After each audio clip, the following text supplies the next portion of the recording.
So I'm going to just be talking about the four things that help me to sustain academic excellence for as long as I can remember I've been in school. And you're not going to like the fourth one. So here are the video details and let's get on with it. And so I'm sure all of us have at that point in time where you have a lot of courses to study and you know that this particular course that you want to do is very difficult.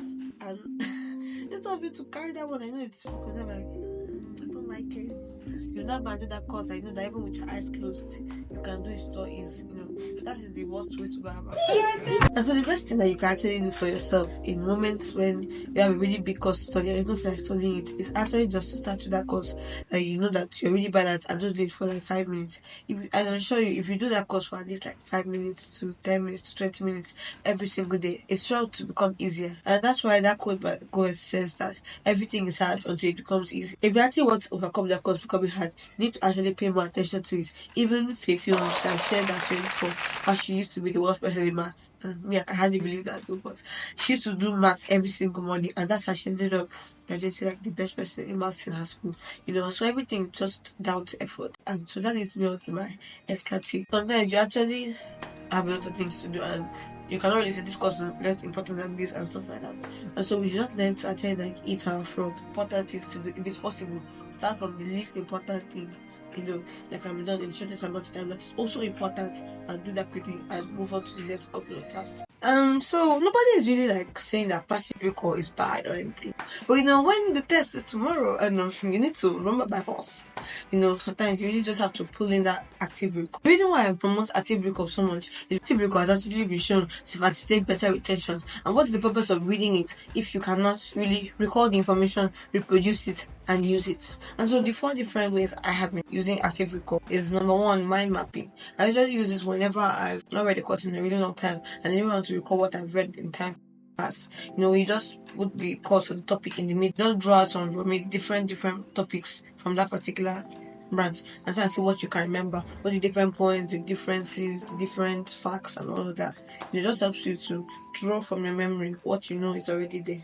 And if you read something passively, sometimes you will not really remember it, but by practicing the active recall, you're practicing the art of bringing that knowledge out and reproducing it.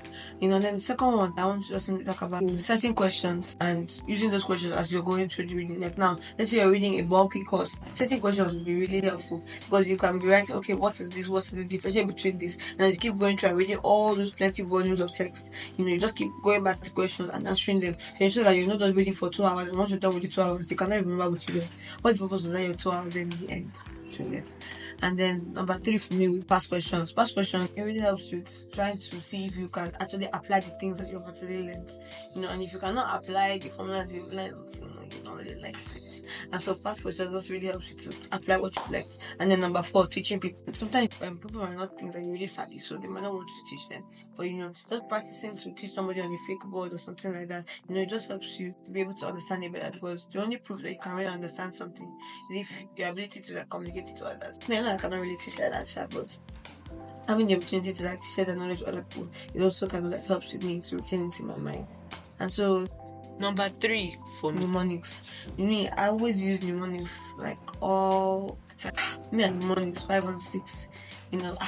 I remember in music class, everybody knows this one now. Every good boy drinks Fanta always. Those kind of things. Using letters to represent the different parts, things that you're trying to learn. One thing that I really do all the time that makes my mnemonics fun is more fun, I say fun.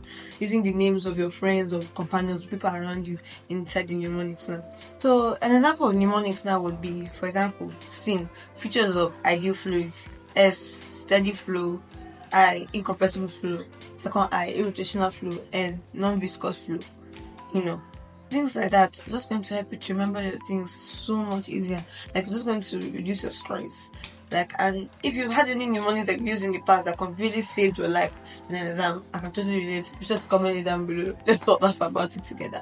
And now that we're at this point in the video, if you've gotten some value so far, be sure to like and subscribe, because every time on this channel we're talking about different things, to help my fellow university students, So be sure to click that subscribe button, and I'll see you guys in more videos. So let's continue. So number 4 that I told you guys that you wouldn't like. So this particular tip is for calculation students, them gang. So There's nothing you can do for yourself apart from resolving those particular calculations you're not really good at over and over and over again. And so by solving the calculation question over and over again, the point is for you not to master the question inside your head or master the answer inside your head, because most likely you're going to change the numbers and sometimes even rotate the question around in some kind of way. And so by mastering the question itself, what you're doing for yourself is just simply learning the particular theme or the particular method surrounding that particular calculation question. So that in case that no matter how they rotate it, you'll still be able to understand it. And the same goes for also if you're practicing all the things like technical drawing. Practicing it over and over and over again, it just helps you to completely understand, the whole mechanics and strategy that goes behind it. And that way, you won't struggle if they bring out those kind of questions in your exam over and over again. So like number 6 for me would be efficient time management. And so if you have all these wonderful study techniques and you don't know how to use them to the best of your ability, it's not going to have any use. And that's why I made this video by this side on how to study when you don't feel like it, and also made a video on this side on how to manage your time effectively. The two of them, they kind of like go together, and so it just simply helps you to actually manage your time more efficiently, so that when you're using these reading techniques, you're actually using them to the best of their ability. And that's where my two favorite techniques come into play. Time blocking, number one. So it's like, okay, I'm reading this from this time to this time. I'm reading this for this so minutes. I'm doing this for as long as this.